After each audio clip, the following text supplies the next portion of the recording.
Esse texto e essa apresentação, produzidos pelo Satchidananda, se chamam Siddhanta Advaita Yoga. Ele diz o seguinte: como vocês, eu cresci em uma cultura ocidental. E antes de descobrir o yoga, estava preocupado com buscas e valores materialistas. Foi apenas quando frequentei a Escola de Serviço Estrangeiro da Universidade Georgetown, em Washington, no início de 1966, que passei a me fazer perguntas existenciais sérias.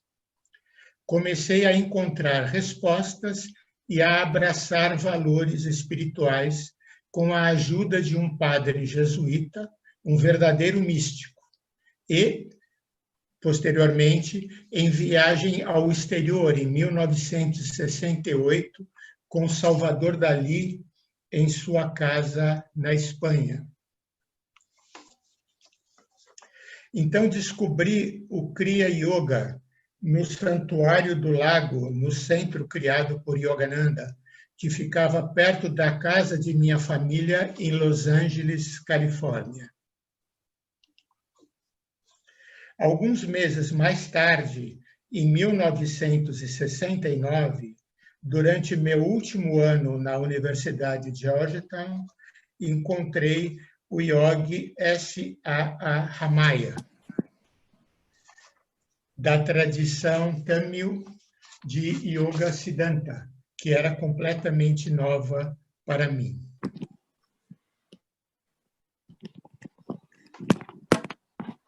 Fui iniciado em Kriya Yoga pelo Yogi Ramaya e comecei uma vida dedicada à sadhana de Kriya Yoga na Califórnia, antes de ser enviado por ele à Índia em 1972. Eis aqui uma foto minha no pátio de seu ashram, na praia de Chennai, na Índia, em 1972. Ele me inspirou a estudar os escritos de Boganathar e dos outros 18 siddhas da tradição. Desde essa época, estive engajado em encontrar, preservar, transcrever, traduzir e publicar suas obras literárias. A partir de 1960, ele começou a procurar por elas em sua forma original nos manuscritos em folhas de palmeira. Eu levei adiante esse empreendimento de 2000 a 2015, com a ajuda de uma equipe de 6 acadêmicos também, liderados pelo falecido Dr. T.N. Ganapathy. Ganapathy é esse aqui da esquerda, esse mais velho. E agora, aqui tem também uma outra foto. Aqui está o Ganapathy com Arumugham, que fazia parte da equipe. E aqui tem uma outra foto, onde tem o Dr. Arumugham, Siddhalingaya e o Ganapathy, já um pouquinho mais velho, em 2003, durante o lançamento do livro O Yoga de Boganathar.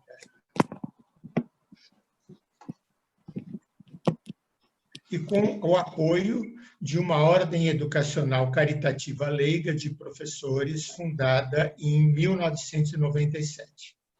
Vou compartilhar com vocês hoje uma parte do que foi publicado pela Ordem dos Acharyas do Kriya Yoga de Babaji.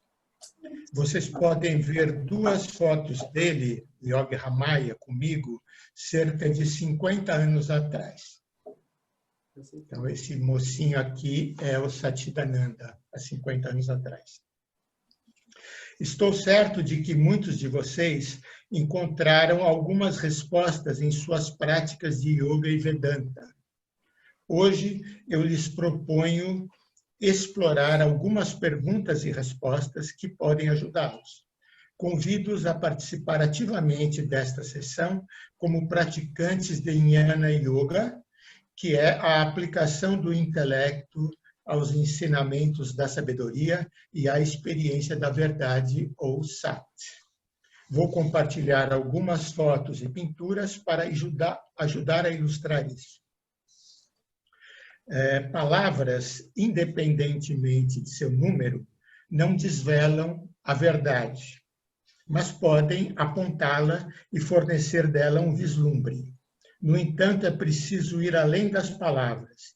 É no silêncio que a verdade pode ser compreendida. Esta é a abordagem de todas as tradições espirituais. O espírito não tem forma, por isso não pode ser capturado pelas palavras, só pelo silêncio. Mas não se deve cometer o erro de muitos aspirantes espirituais ocidentais. Hoje em dia, os aspirantes têm tanta pressa para se tornarem iluminados que ignoram ou dispensam essas perguntas. Espiritualidade não significa ser anti-intelectual. Também não significa que a pessoa só tenha que encontrar a técnica mais eficiente, o melhor professor ou fugir do mundo. Então, a pergunta que ele vai fazendo na forma de perguntas e respostas. Então, a primeira pergunta é: qual é a relação entre Siddhanta, Advaita e Yoga?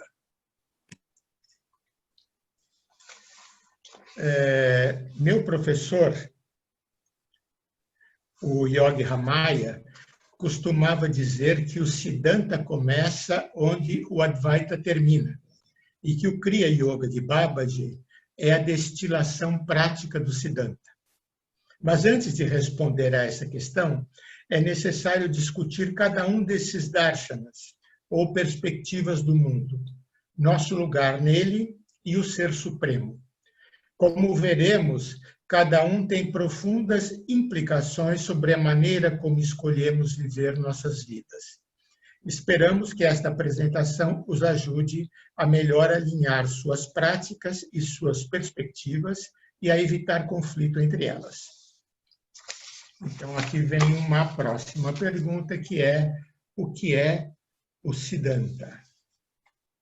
Aqui vocês podem ver um mapa do Tamil Nadu, no sul da Índia, onde os 18 Siddhas alcançaram seu último estágio de iluminação, conforme é relatado em meu livro Babaji e os 18 Siddhas, a tradição do Kriya Yoga. Um instantinho só.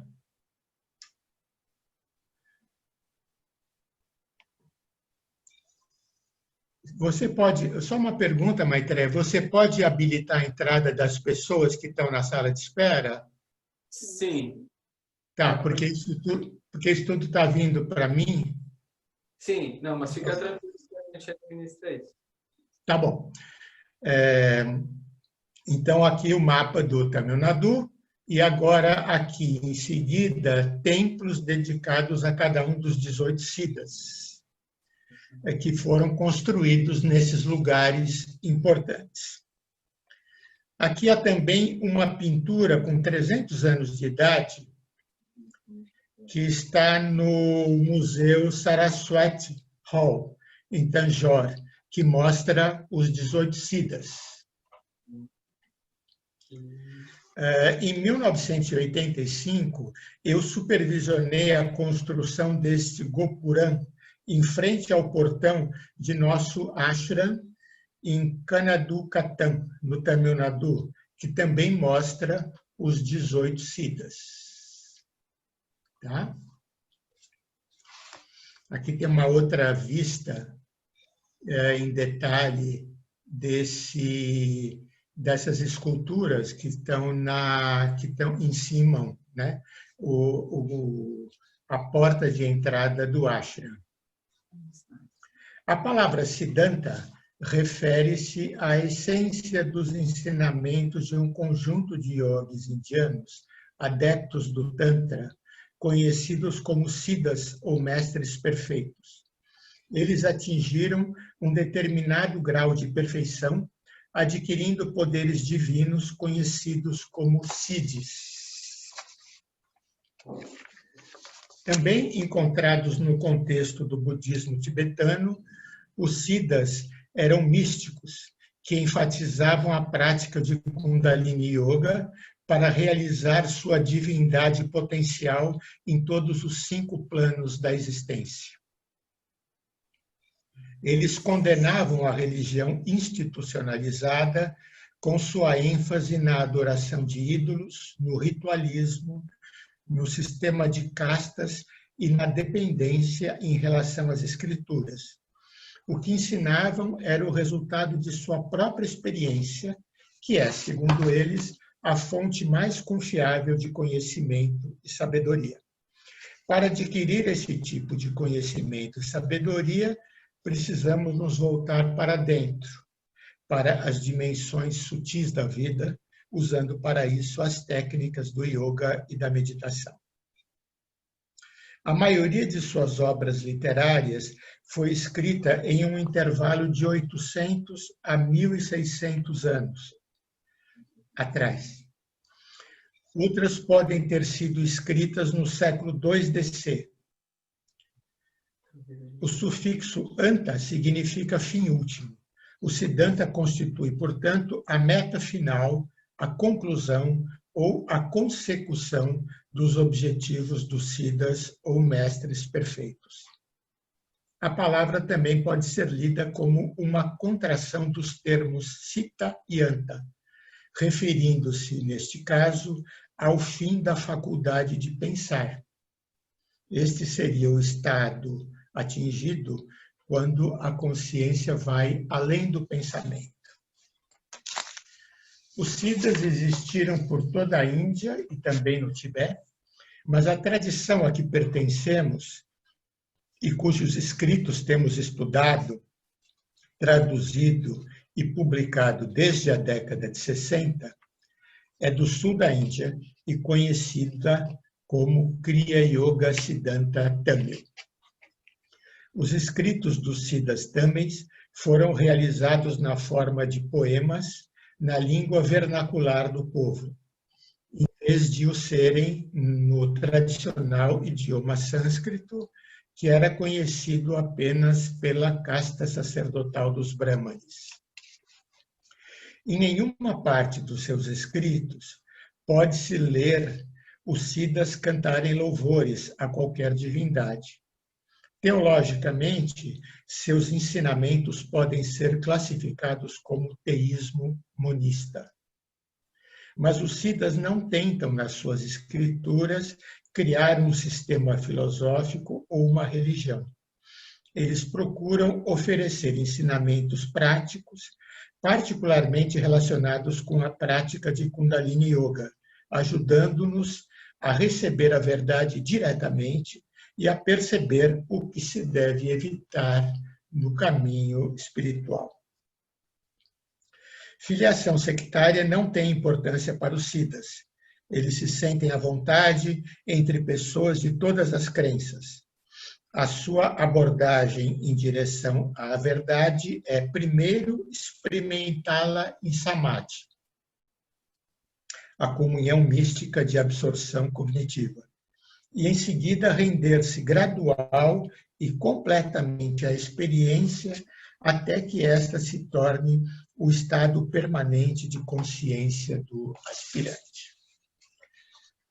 A abordagem dos siddhas não inclui tentativas de construção de sistemas filosóficos ou de crenças religiosas. Os poemas dos siddhas não mostram nenhum vestígio de opiniões compartilhadas ou de pensamento coletivo. Bem ao contrário, a sua perspectiva é a de uma filosofia aberta, em que todas as expressões da verdade são valorizadas. Seus poemas e canções não pregam qualquer doutrina, apenas sugerem uma direção por meio da qual o aspirante espiritual pode ter a experiência pessoal, direta, intuitiva e profunda da verdade divina. Os siddhas, no entanto, usaram uma linguagem forte, projetada para chocar as pessoas de moralidade convencional e tendência egoísta. Empregaram o idioma comum do povo, ao invés do sânscrito elitista. Exortaram seus ouvintes ou leitores a se rebelarem contra os pretensiosos, as crenças e as práticas ortodoxas vazias, incluindo a adoração nos templos e os rituais, o sistema de castas e a petição na forma de orações. Ensinaram que uma vez que o ego se renda completamente, a experiência pessoal toma o lugar das escrituras, tornando-se a autoridade suprema, expressão da própria verdade. O Siddha é um livre pensador e revolucionário, que recusa a se deixar levar por qualquer dogma, escritura ou ritual. O Siddha é um radical no verdadeiro sentido do termo, pois ele próprio já foi até a raiz das coisas. Aí uma outra pergunta que é por que o Siddhanta é novo? Eis aqui uma imagem de Tirumular pintada no teto do templo de Chidambaram, no sul da Índia. O único templo onde o ídolo de Nataraja, o Shiva dançarino, é adorada.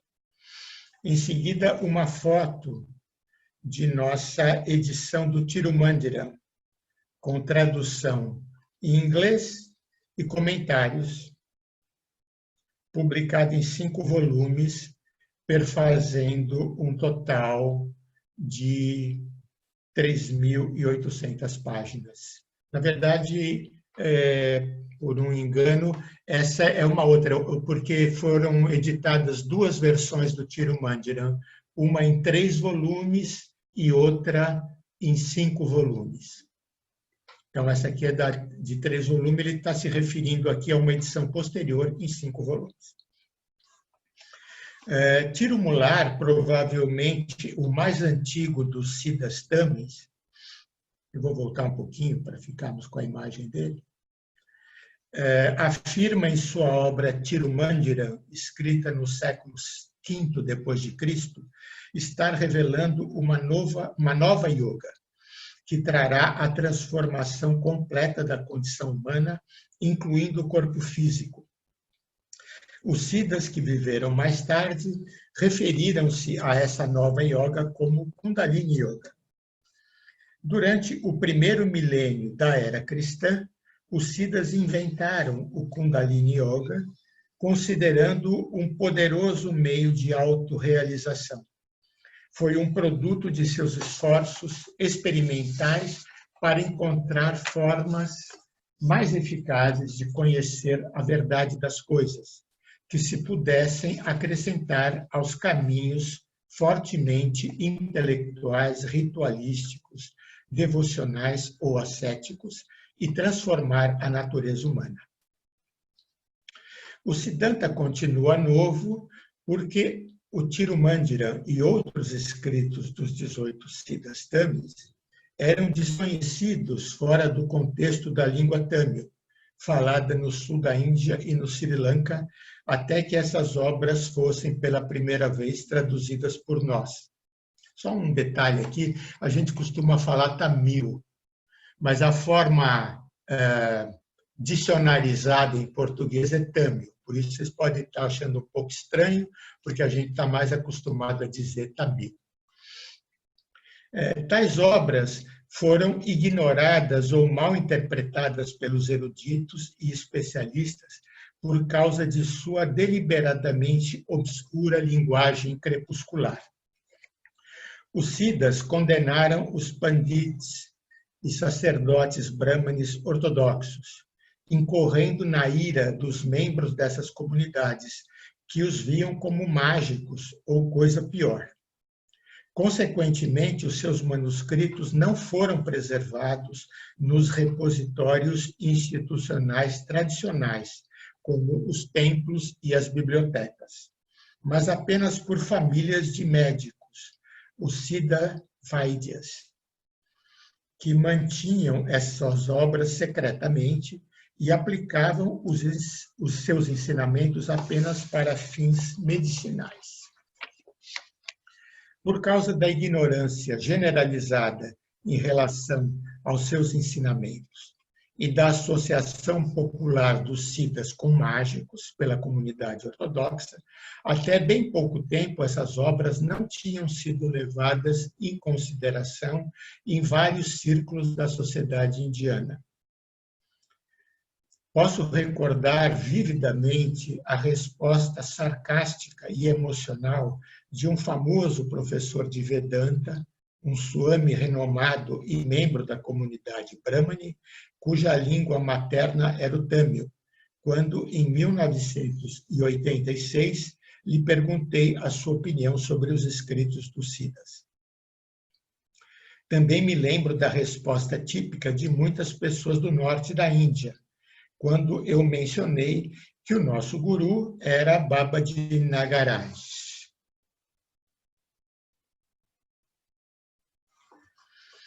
Se tivessem lido o livro Autobiografia de um Yogi, perguntavam, ele ainda está vivo? Se não tivessem lido e nós mencionássemos que ele tinha vários séculos de vida, diziam algo como, ele deve ter muito mau karma por ser obrigado a permanecer neste mundo de sofrimento por tanto tempo. Mesmo os líderes de outras linhagens da tradição do Kriya Yoga têm sido incapazes de apreciar o novo no que diz respeito a Babaji e aos Siddhas. Shri Yukteswar disse com relação a Babaji, ele está além da minha compreensão. Isto é, seu estado não poderia caber dentro do paradigma do Vedanta, no qual Shri Yukteswar foi educado. Yogananda e outros só podiam concebê-lo como um avatar, uma encarnação do próprio Deus ou como Cristo. Mas Babaji nunca referiu a si mesmo nesses termos.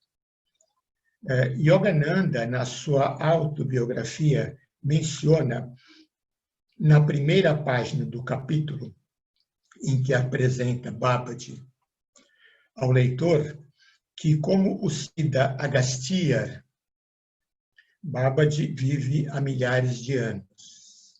Então, aqui uma imagem de Agastya.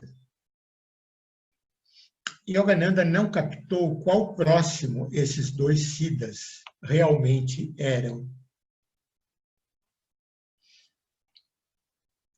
E que, tal como Agastya, Babaji também foi um ser humano que se tornou Siddha, e não um Deus que se tornou Avatar.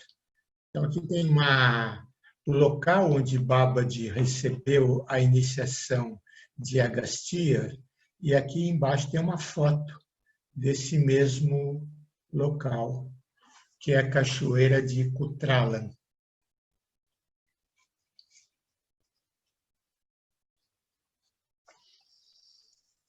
Avatares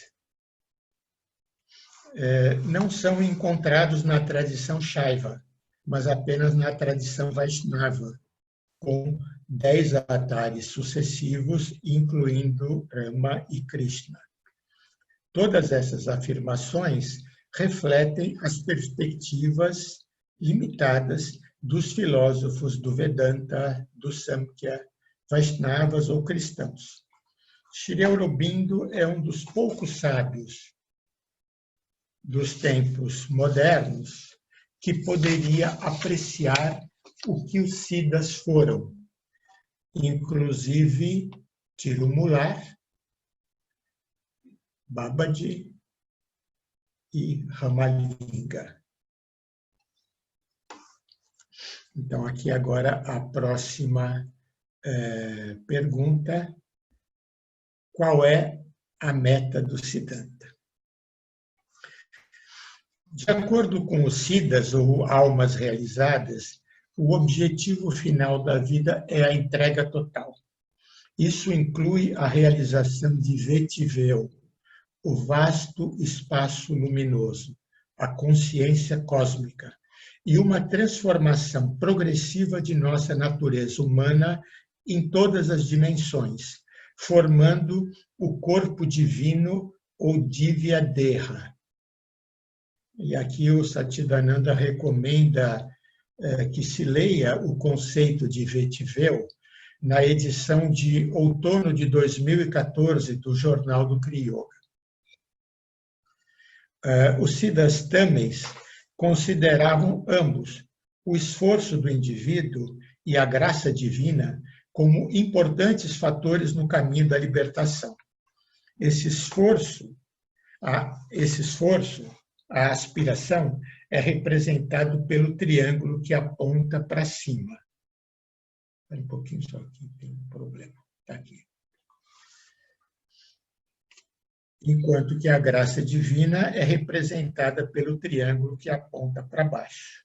A combinação e intersecção desses dois triângulos forma a base do yantra, objeto geométrico de concentração mais importante da tradição Siddha Tamil, representada pela integração dos níveis material e espiritual da existência.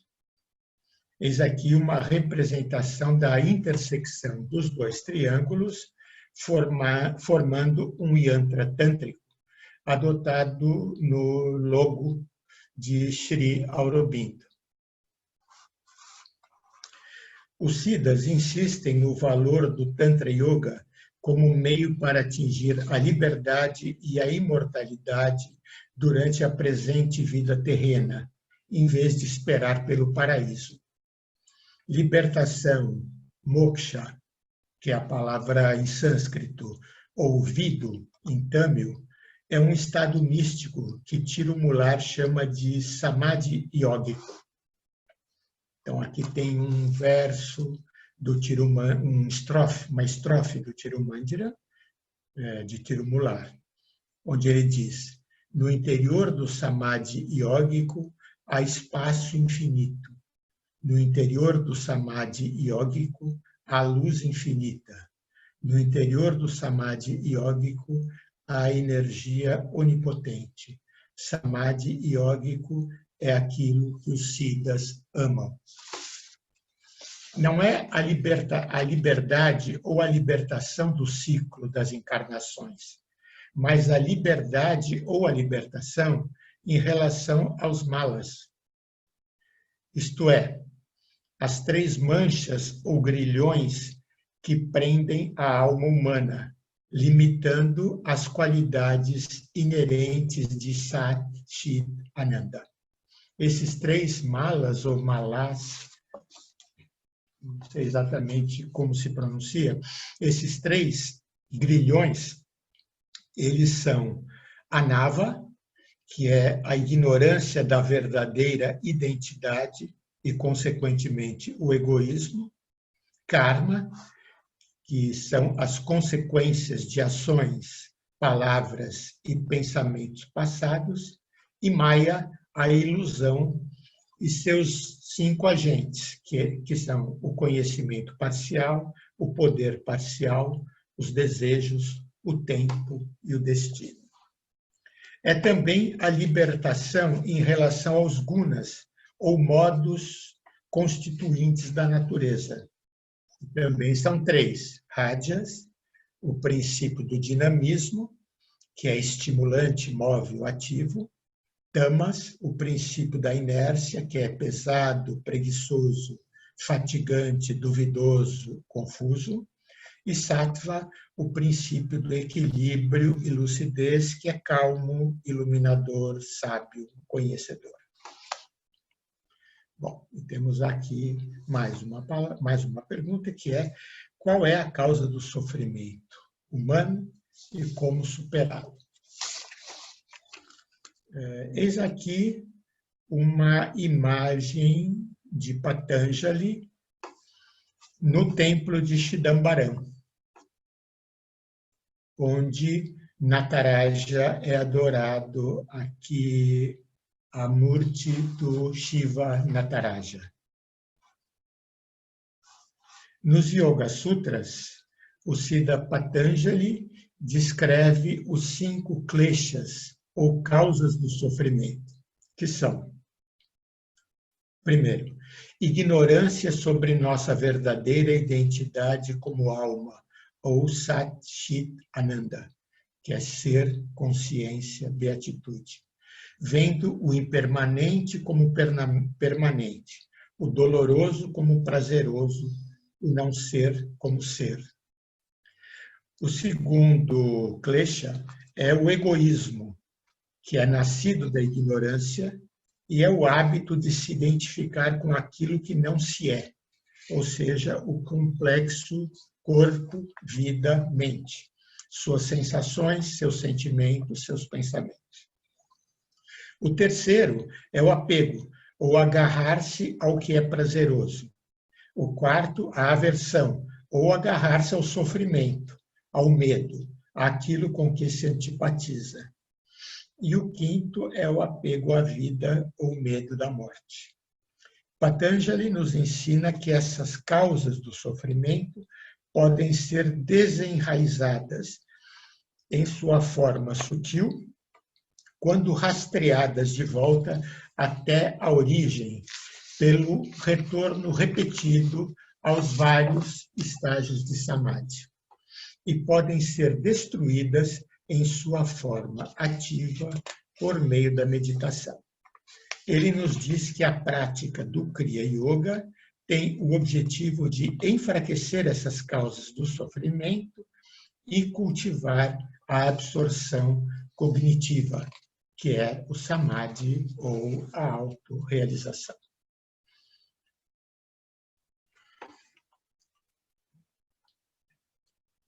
Aqui está uma imagem que eu também precisava ter mostrado, que é o Santa Santorum do templo de Chidambaram, onde se encontra debaixo dessa cúpula dourada, que se vê em primeiro plano, é o Santa Santorum, onde está a imagem de ouro, também maciço, do Shiva Nataraja. E agora a próxima pergunta. Qual é a diferença de monismo ou não dualismo, Advaita, dualismo, que é Dvaita, então Advaita, não dualismo, Dvaita, dualismo. O A é um prefixo de negação. E pluralismo.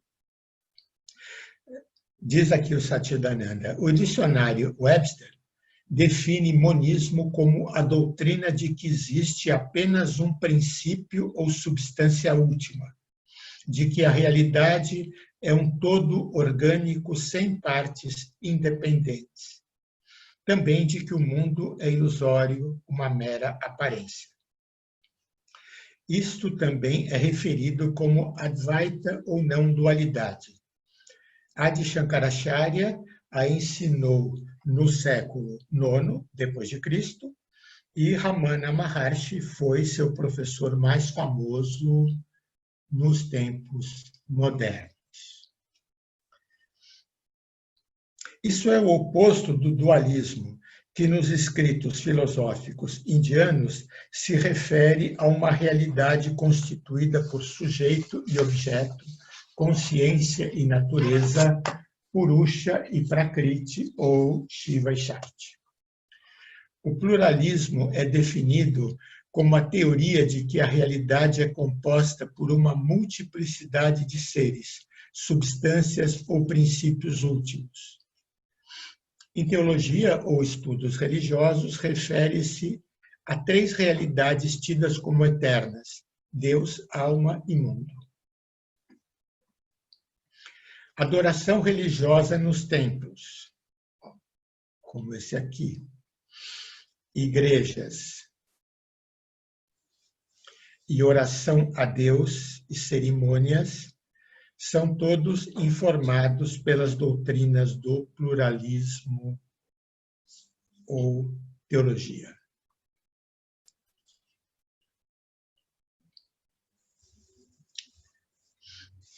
Aqui, então, Satchidananda agora se pergunta por que essas distinções são importantes. São distinções sutis que parecem não se relacionar com nossas experiências religiosas cotidianas.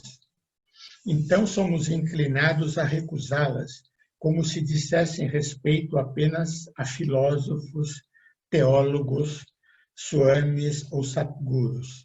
Todavia, elas são o verdadeiro núcleo da religião e não podem ser vistas como triviais.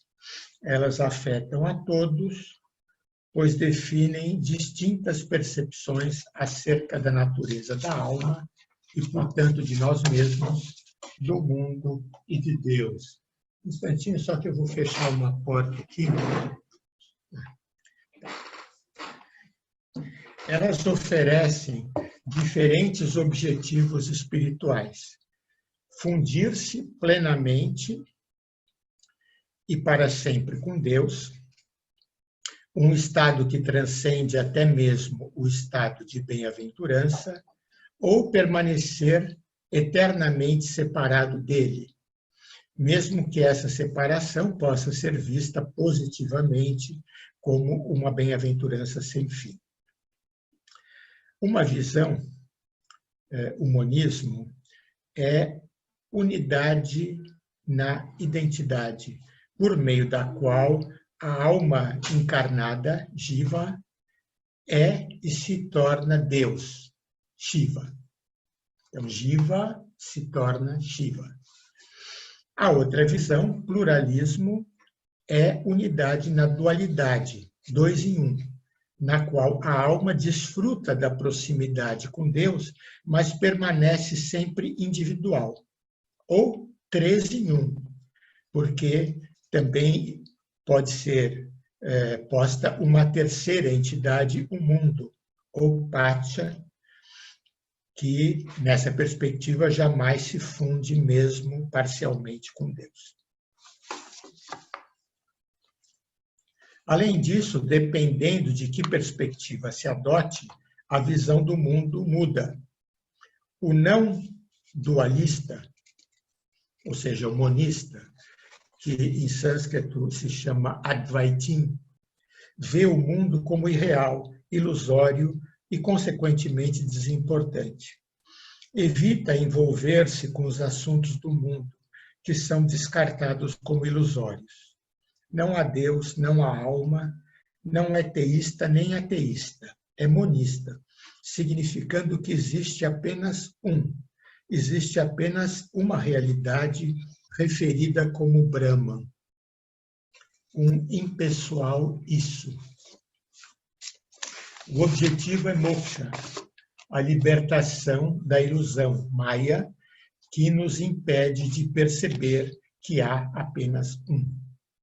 Para além do despertar em relação à ilusão de Maya, alcança-se a contínua consciência dessa realidade não dual.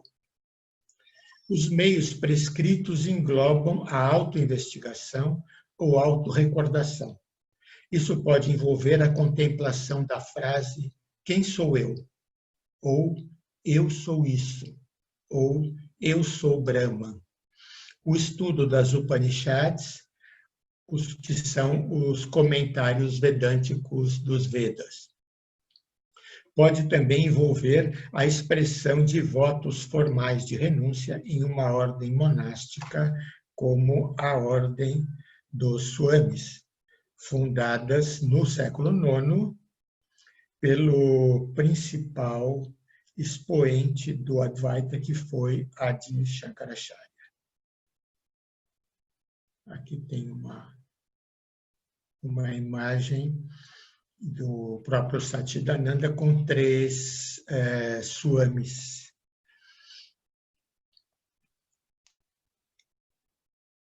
O dualista, que é Dvaitin, então, o não dualista, Advaitin, o dualista Dvaitin, por outro lado, reconhece que o mundo é real e distinto da alma ou espírito.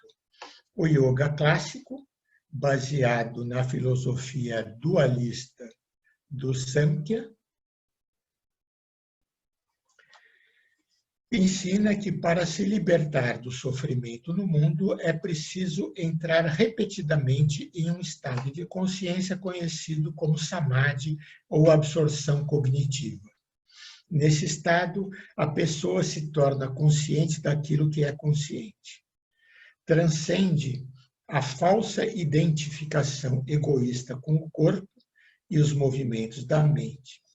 Como resultado, as causas do sofrimento são gradualmente eliminadas. Em vez da abordagem intelectual do Advaita e do Vedanta, ensina que a verdade só pode ser conhecida pelo ingresso no estado de consciência do Samadhi, no qual a mente se torna silenciosa. Prescreve uma sadhana progressiva, práticas espirituais que preparam o indivíduo para o estado de Samadhi.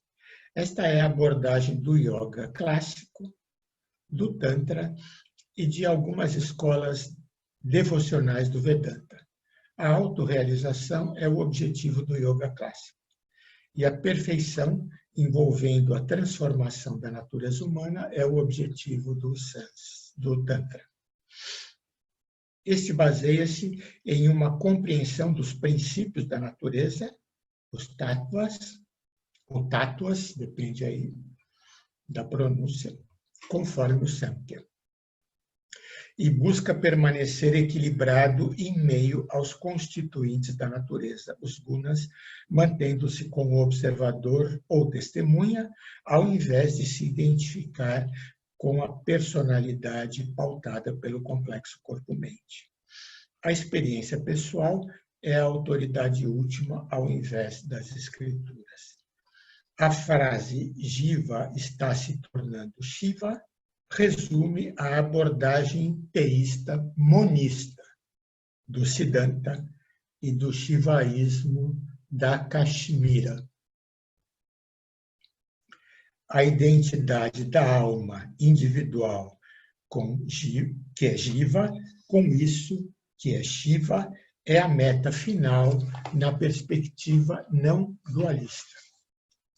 A visão pluralista é a que encontramos nas religiões teístas, como os monoteísmos ocidentais, o judaísmo, o cristianismo e o islamismo, e nas tradições dualistas do Vedanta, que são aquelas de Ramanuja e de Madhvacharya, e na versão realista, pluralista da filosofia Shaiva Siddhanta de Meykandar, que ocorre no sul da Índia.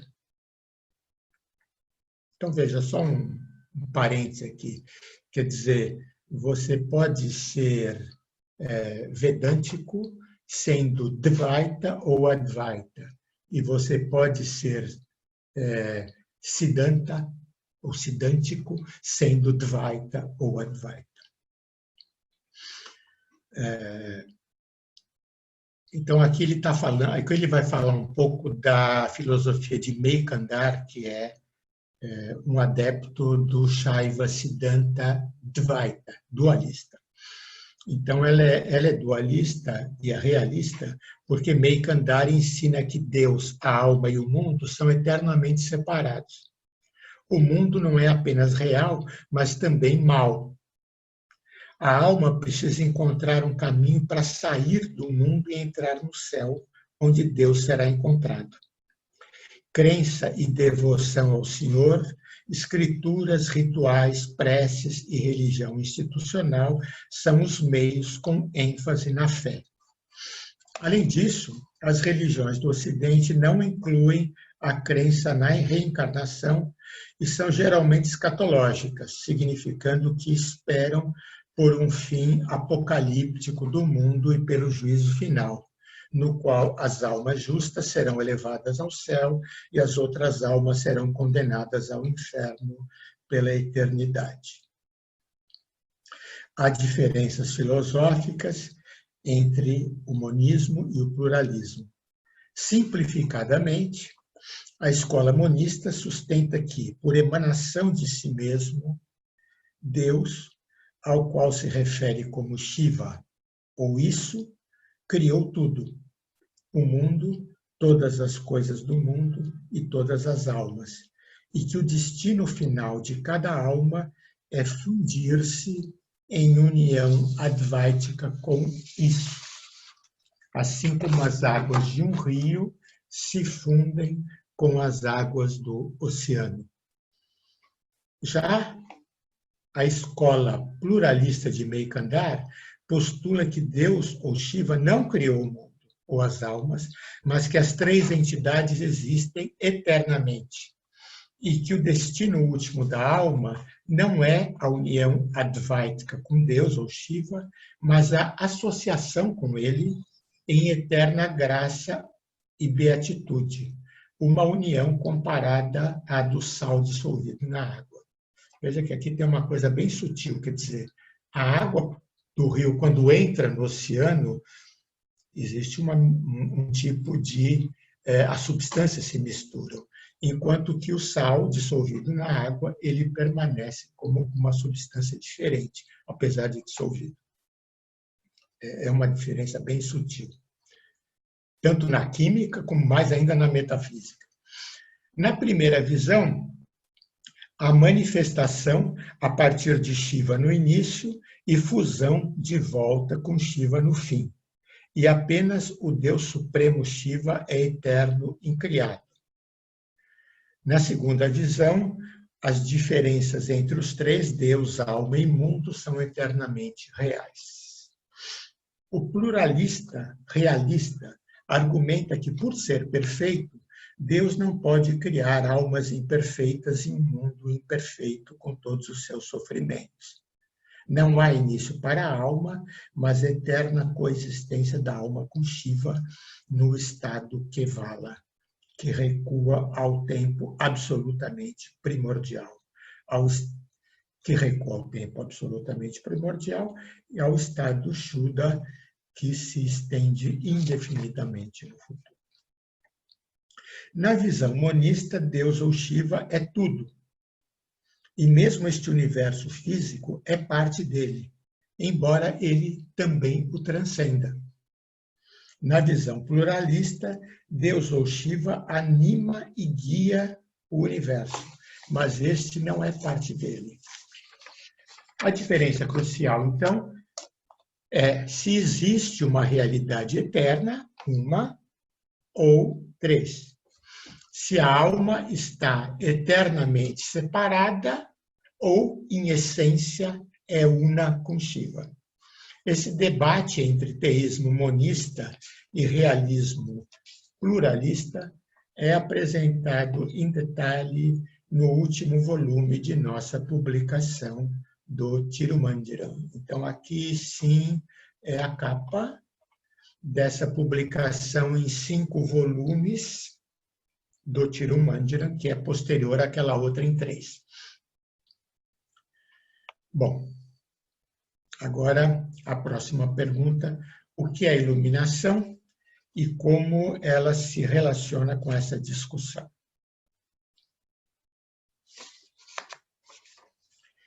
O termo iluminação, para não ficar aqui com essa página aqui, eu vou botar a página seguinte, que é uma linda imagem do Yogi Ramaya, que ele vai se referir já já a ele. Assim a gente fica mais inspirado. Então, o termo iluminação é uma palavra ocidental que até décadas recentes não era utilizada por nenhuma das tradições advaitas, exceto pelo budismo, que a empregava para descrever o estado último de liberdade existencial atingido pelo Buda, que é conhecido como Nirvana. Eu não me lembro de tê-la visto, a palavra iluminação, na literatura advaita tradicional, seja no Vedanta, em Shankaracharya ou em Ramana Maharshi, ou no yoga clássico ou nos tantras hinduístas. Tenho a impressão, diz o Satchidananda, que entrou em voga com professores ocidentais recentes, rotulados como neo-advaitistas.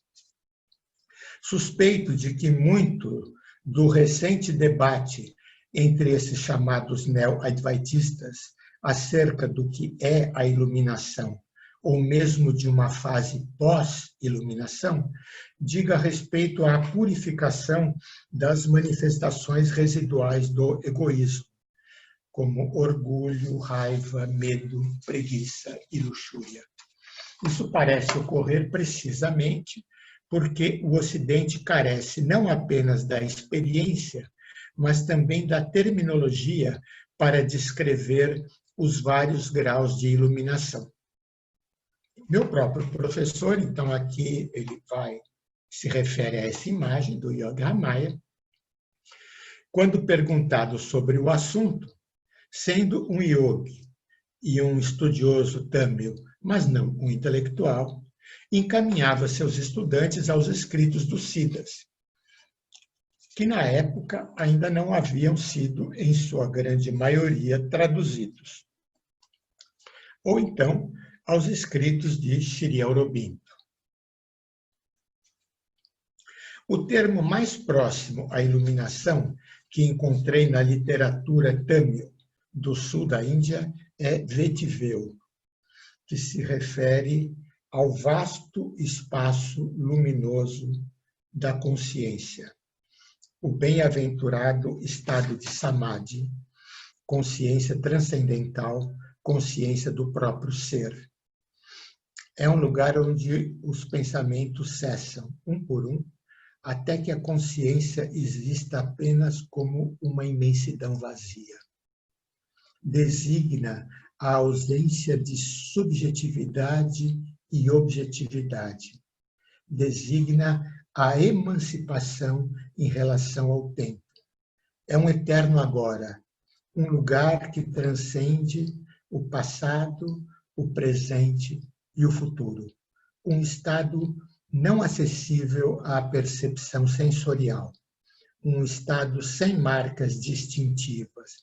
Um céu imaculado. Vetiveu é a verdadeira liberdade. Então, aqui a página a capa do livro Iluminação. Assim o descreve o Siddha Pambati. Aqui uma estrofe de um poema de Pambati. Sem forma, sem máculas, fulgurante, onipresente, beatífico, indescritível, e a luz interior dos que o conheceram. O dividindo-se em Brahma, Vishnu e Shiva, cria, sustenta e destrói todo o universo. Ele é como a coluna de luz que traz a libertação. Que os pés da divindade nos protejam. Isso está nos aforismos de sabedoria do Siddha Pambati, e isso está publicado em The Yoga of the 18 Siddhas, an Anthology. O Yoga dos 18 Siddhas, uma antologia, que está publicada em inglês. Embora nenhum conjunto de palavras possa capturá-lo, podemos realizá-lo por meio da condução do Guru e da prática do Kundalini Yoga, tal como prescrita pelos Siddhas. Aqui só uma coisa. Aqui a capa do livro, o Yoga dos 18 Siddhas, onde tem esse poema de Pambati que eu li, e tem muitos outros, tem todos os Siddhas, né? Os 18. Incluindo... Então, ele pode ser realizado por meio da condução do Guru e da prática do Kundalini Yoga, tal como prescrita pelos Siddhas, incluindo os seguintes elementos: o aprendizado direto aos pés do Guru, o despertar da energia no chakra Muladhara e o direcionamento mental da energia para cima, através dos outros chakras, até que ela alcance o Sahasrara no topo da cabeça. Então, agora aqui a próxima pergunta. Por que você disse no início que o Siddhanta começa onde o Advaita termina?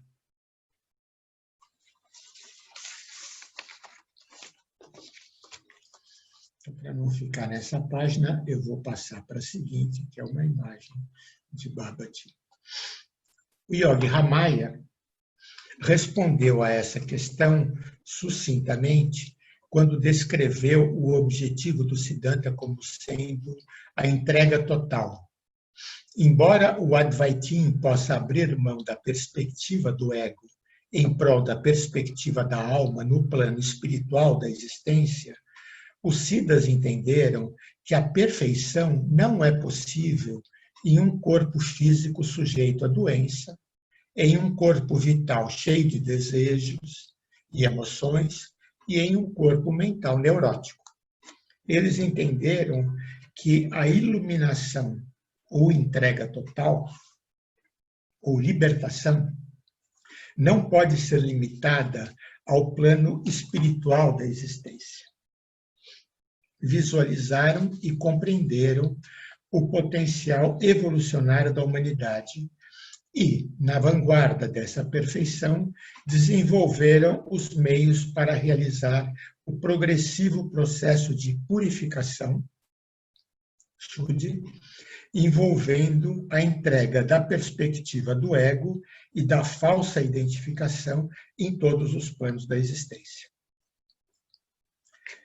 No corpo espiritual, Ananda Maya Kosha, o indivíduo alcança Sat Chit Ananda, Shiva Shakti ou a autorrealização, e se torna um santo, em íntima comunhão com o divino.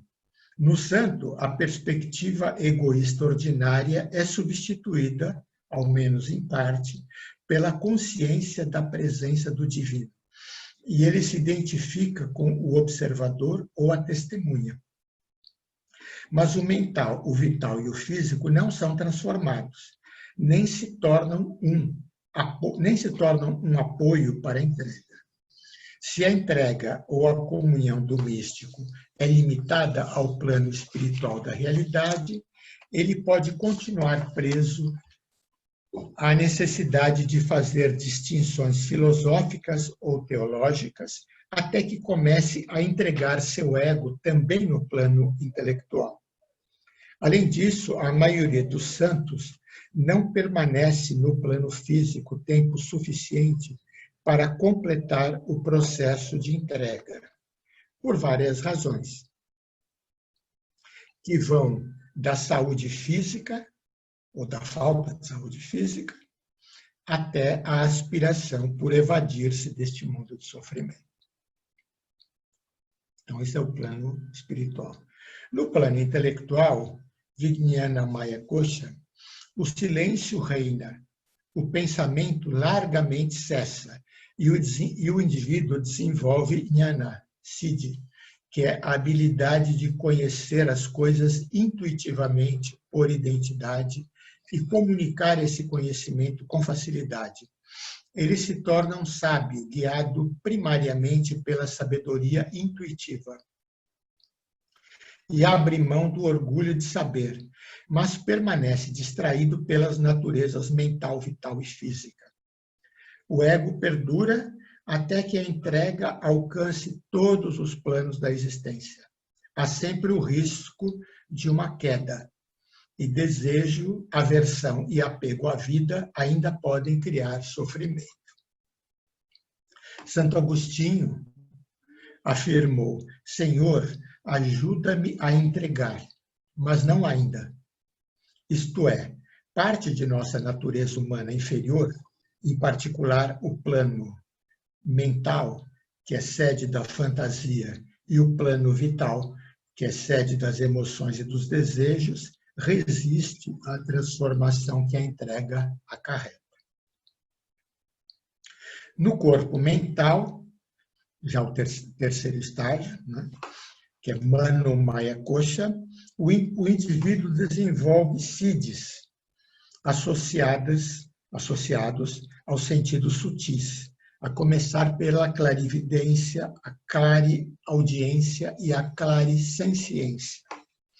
Ele pode desenvolver os dons da profecia, de curar doenças ou de conhecer o passado dos outros por meio do insight intuitivo. Pode também entrar em profundos estados de comunhão com o passado, o futuro ou qualquer aspecto de um objeto sobre o qual se concentre. Ele se torna um Siddha, abrindo mão do orgulho pessoal e da busca por novas experiências. Mas ainda pode experimentar emoções perturbadoras e desejos no corpo vital ainda não entregue. Quarto, no corpo vital, Pranamaya Kosha, no qual entrega todos os desejos e emoções e muda sua fidelidade do ego para aquilo que Sri Aurobindo chamou de ser psíquico, o indivíduo torna-se um Mahasiddha, um grande Siddha. Manifesta, então, outros siddhis extraordinários que envolvem a própria natureza. Isso pode incluir a materialização de objetos, a levitação, a invisibilidade, a realização de todos os desejos. Embora, segundo seus próprios relatos, eles tenham vivido principalmente na Índia, Tibete, China e Sudeste da Ásia, os Mahasiddhas viajaram por todo o mundo. Mas ainda neste caso, o processo não se completou, pois o corpo físico não se entregou à descida da consciência suprema até o nível celular. No corpo físico, que é o quinto estágio, Annamaya Kosha, que se transforma em corpo divino, isso em tamil é chamado de Divya Deha, brilhando com a luz da imortalidade, o processo finalmente se completa. Raríssimos siddhas foram capazes de entregar seus egos no plano físico, de modo que as próprias células do corpo abandonassem a consciência limitada de seus objetivos metabólicos ordinários para se integrarem plenamente à suprema consciência. Os corpos desses grandes siddhas, emanando a luz da consciência, tornaram-se então invulneráveis à consciência, invulneráveis à doença e à morte. Até os yogis mais sérios tiveram dificuldade para conceber tal transformação, apegados que estavam ao velho paradigma da oposição entre espírito / consciência versus corpo / mundo. Aqueles que atingiram esse estado de realização tornaram-se então um Babaji ou um Boganathar ou um Agastya. Aqui tem a capa dos textos transcritos de folhas de palmeira dos siddhas.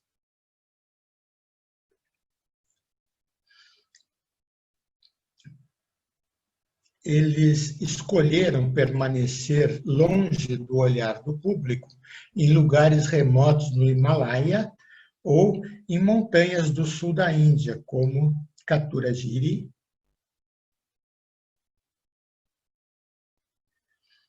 e aqui ele fala em Colli, e aqui então as montanhas Podigai, no sul da Índia. Se eventualmente deixaram o plano físico, não foi porque as forças da natureza os têm obrigado a isso. Nos escritos dos Siddhas, encontramos muitas descrições desse nível de transformação divina. Aqui, então, a referência ao Divya Deha, o corpo dourado.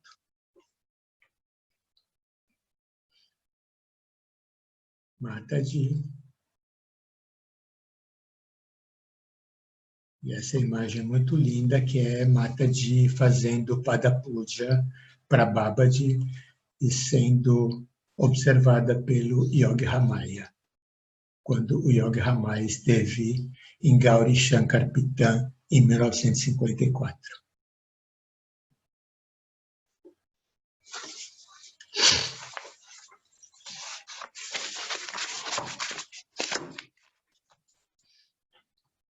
Agora aqui, a próxima pergunta. Por que os Siddhas não se consideram especiais e pouco ou nada falam de suas vidas pessoais? O Siddha Patanjali afirma que até que os velhos hábitos de se identificar com o corpo e a mente sejam completamente desenraizados pelo repetido retorno à fonte da consciência, até que isso ocorra, o ego será capaz de iludir até mesmo os santos ou siddhas. Eles podem, por exemplo, usar seus poderes para atrair a atenção pública. Porém, uma vez que a entrega ocorra, até mesmo no nível físico, o ego é banido para sempre. A pessoa torna-se literalmente nada especial. Então, aqui tem a capa da edição alemã do Yoga do Siddha Bhoganatha. Porque se identifica apenas com isso, que tudo permeia a pura consciência. Certos siddhas, como Karovurar, alcançaram ao longo dos tempos tal estado. E estes não enfatizaram ou atribuíram importância às suas pessoas, seus poderes, suas biografias ou suas atividades, porque tudo isso não era deles. Esses seres iluminados eram instrumentos da força e da luz divina, e toda a ação ou todo repouso que se manifestavam por meio deles deviam-se ao poder divino. Não é por acaso, então, que saibamos tão pouco a respeito desses siddhas.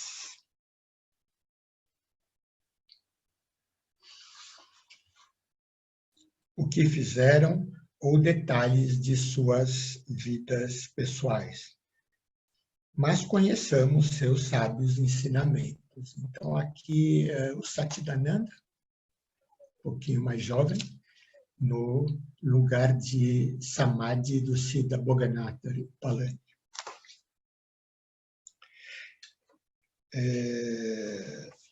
Foi a sabedoria que eles alcançaram e nos deixaram como um legado.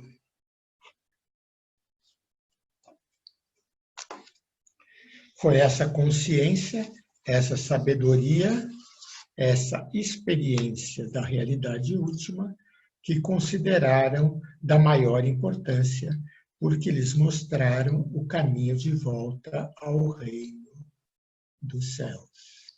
Babaji secundado pelos 18 siddhas. Um instantinho, só que eu vou acender a luz aqui, eu já escureci.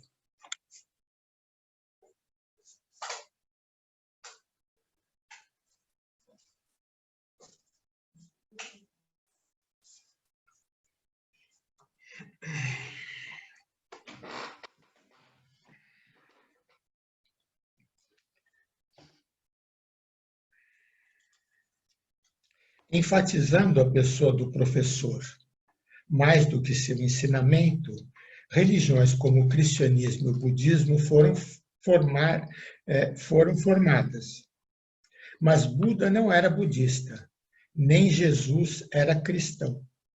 Os ensinamentos de Jesus, suas parábolas, foram substituídos por uma religião sobre sua pessoa, apesar do fato de que existam tão poucos detalhes históricos acerca de sua vida.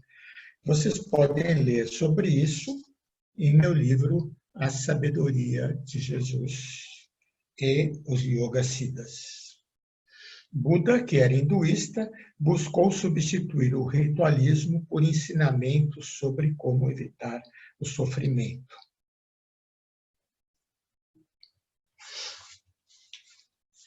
Um siddha pode ser chamado a permanecer no mesmo corpo físico por tempo indeterminado, ou a transmigrar para outro corpo, ou a desmaterializar-se, ou a ascender aos céus com o próprio corpo, como Jesus o fez, ou a ocupar, ao mesmo tempo, mais de um corpo visível em lugares diferentes. Há um exemplo bem documentado, assim, aqui é o Jesus e o Yoga, e aqui, então, há o exemplo bem documentado de Ramalinga Swamigal, do final do século XIX, cujo corpo não projetava sombra e não podia ser ferido nem fotografado, apesar de repetidas tentativas feitas por fotógrafos profissionais peritos, e que desapareceu dramaticamente da Terra em um lampejo de luz violeta. Desde então, ocorreram numerosos relatos sobre a reaparição de Ramalinga de tempos em tempos, para atender às necessidades de seus devotos. Crianças e devotos do sul da Índia continuam a cantar os mais de 40.000 versos de poemas e canções que ele escreveu, exaltando os caminhos da suprema luz da graça. Há também o exemplo de Kriya Babaji, descrito na autobiografia de um yogi e na voz de Babaji, The Voice of Babaji, aqui na edição alemã, uma trilogia em Kriya Yoga, e dos Siddhas Agastya, Bhoganatha e Sri Aurobindo, que deixaram relatos detalhados sobre seus processos de entrega no nível do corpo físico e obtenção de várias formas de imortalidade. Como Mircea Eliade afirmou, os Siddhas são aqueles que entenderam a libertação como a conquista da imortalidade. Então, próxima pergunta. Qual é o significado dos siddhis, ou poderes milagrosos dos yogis? Os siddhis são descritos em detalhes no 3º capítulo dos Yoga Sutras de Patanjali. Aqui é a edição alemã dos Yoga Sutras. São resultado de samyama, ou comunhão, definida por ele como a combinação de concentração, meditação e absorção cognitiva. Como qualquer coisa, os siddhis também podem se tornar um obstáculo, se virarem meio de realização de algum apego egoísta. No entanto, quando visto na perspectiva do Siddhanta, são subprodutos do processo de divinização da natureza humana, em que a natureza inferior, dirigida pelo ego, é substituída ou se rende a uma natureza mais elevada, dirigida pelo secreto e mais alto eu, Ishvara ou Purushottama. Esse processo foi descrito em detalhes nos escritos dos 18 Siddhas e de Sri Aurobindo e da Mãe. Os escritos dos 18 Siddhas, Thamis, particularmente aqueles de Bhoganatha e de Tirumular, fornecem ricos e inspirados relatos em primeira pessoa desse processo. Eles também descreveram os métodos de Kundalini Yoga, especialmente relacionados com a respiração, para permitir e acelerar o processo. Tal processo também foi descrito com grandes detalhes por Sri Aurobindo. No entanto, ele, Aurobindo, o imaginou como um meio de acelerar a evolução da humanidade como um todo, uma vez que o supramental tivesse descido em um número suficiente de praticantes avançados do yoga integral.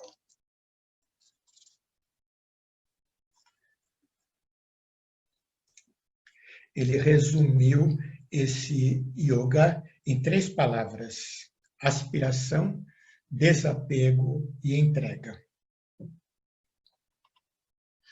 A próxima pergunta: qual é a relação entre o Kriya Yoga de Babaji e o Siddhanta? O Kriya Yoga de Babaji é a destilação do Siddhanta. É um caminho quíntuplo.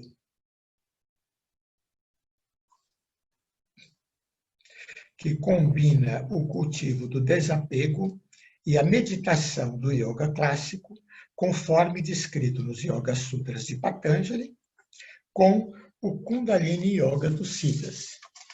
Esse caminho quíntuplo inclui, vamos ver aqui, são 5, tá?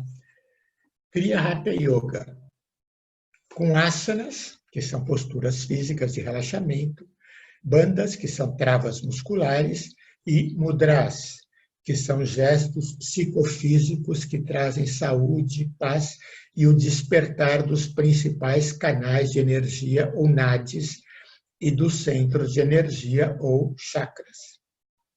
Babaji selecionou uma série particularmente eficaz de 18 posturas, que são ensinadas em estágios e em pares.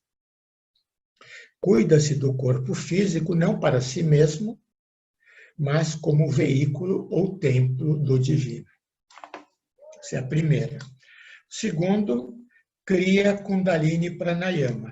É uma técnica poderosa de respiração para despertar a nossa energia potencial e consciência e distribuí-las aos 7 principais chakras, entre a base da coluna vertebral e o topo da cabeça.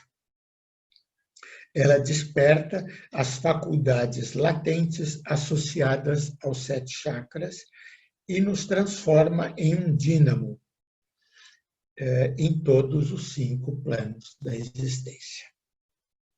Terceiro, Kriya Dhyana Yoga.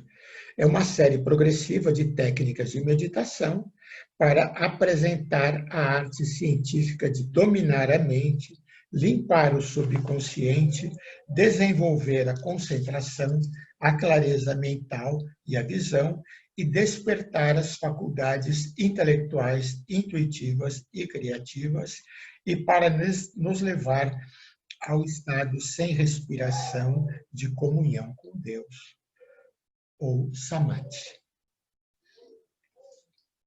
Quarto, Kriya Mantra Yoga é a repetição mental silenciosa de sons sutis para despertar a intuição, o intelecto e os chakras. O mantra se torna um substituto para o ego, centrado na tagarelice mental, e facilita o acúmulo de grandes quantidades de energia. O mantra também limpa tendências subconscientes habituais. E quinto e último, Kriya Bhakti Yoga, que é o cultivo da aspiração da alma pelo divino. Inclui atividades devocionais e serviço para despertar o amor incondicional e a felicidade no corpo espiritual. Pode incluir cantos devocionais. Gradualmente, todas as atividades da pessoa ficam embebidas em doçura quando o amado é percebido em todos.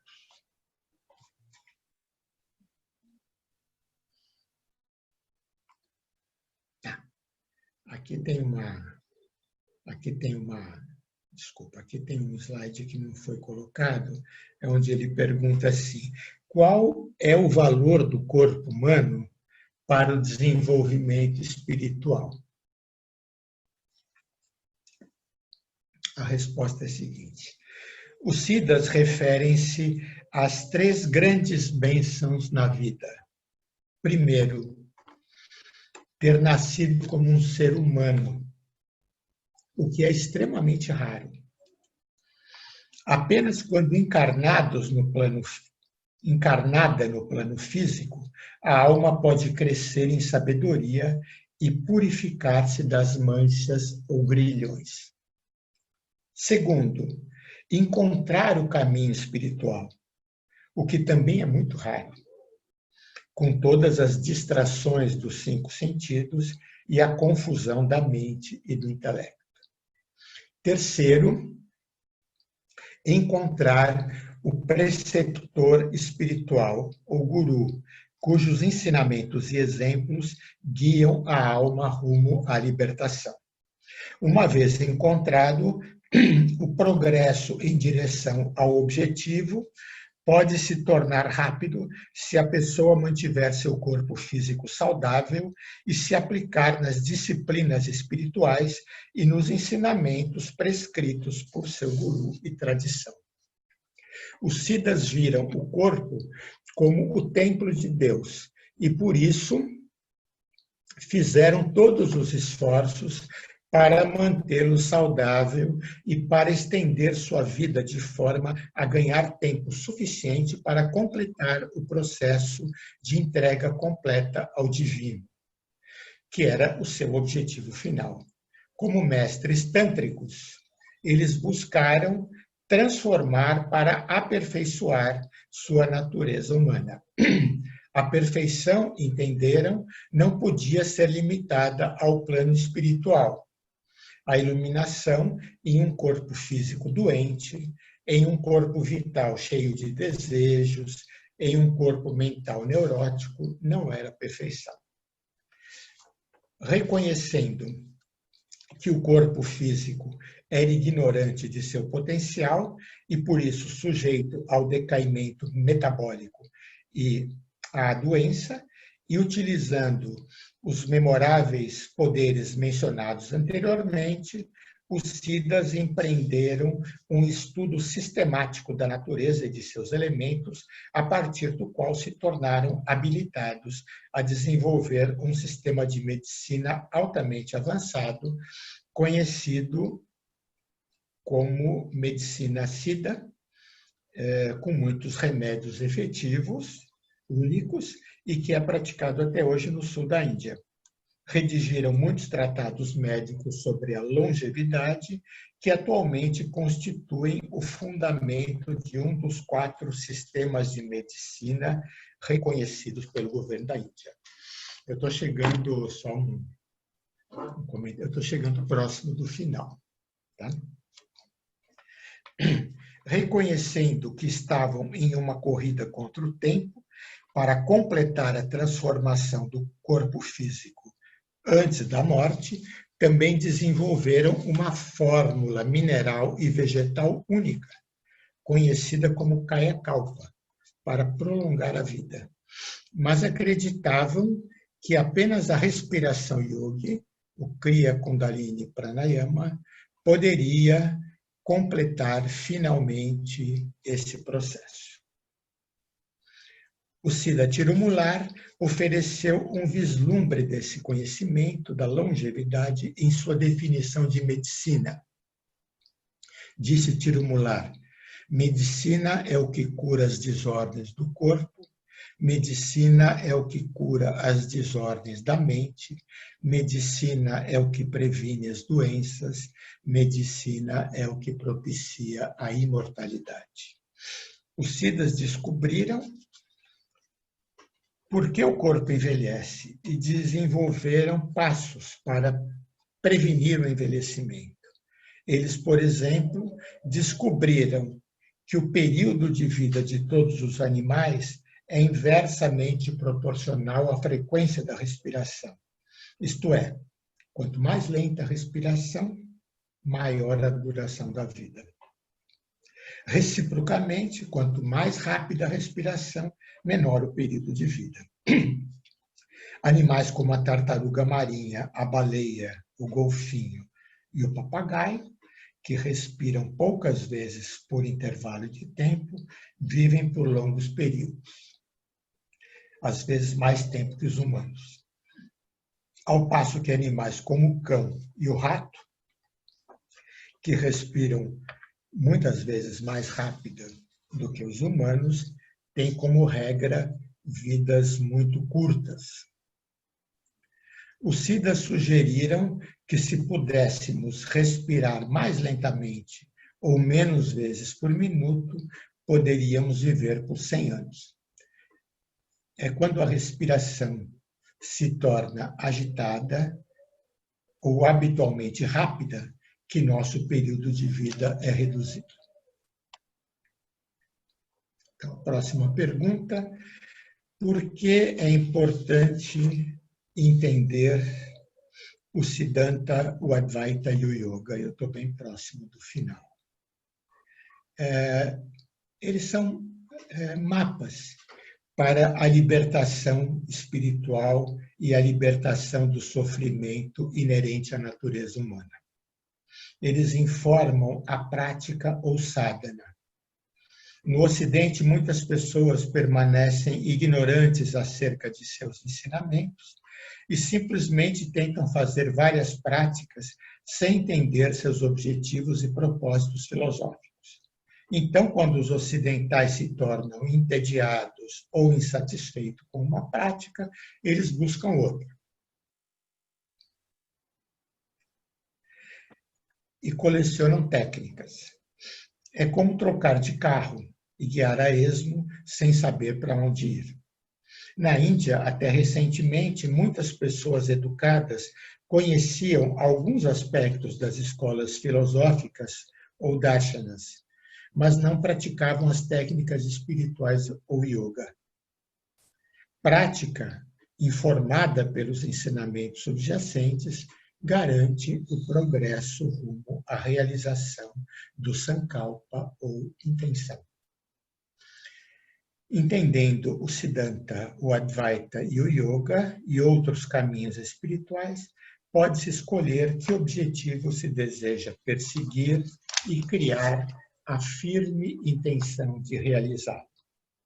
Mesmo que seu objetivo seja um não objetivo, mas simplesmente ser, enquanto estiver no mundo, você terá que agir, e suas ações precisam ser informadas pela sabedoria, se você pretende evitar o sofrimento e evitar causar sofrimento aos outros. Eu, Satchidananda, convido a vocês a explorarem mais profundamente esses ensinamentos por meio das publicações que estão no site do Kriya Yoga, em várias línguas, em português há várias, outras não estão disponíveis em português, mas estão disponíveis em outras línguas, também por meio dos acharyas. Então, aqui tem as carinhas dos acharyas, ou também por meio de visitas ao ashram do Kriya Yoga no Quebec, no Canadá, ou em Badrinath, no Himalaia. E aqui fechando com uma foto do ashram de Badrinath, tendo ao fundo o Monte Nilakantha. Namastê.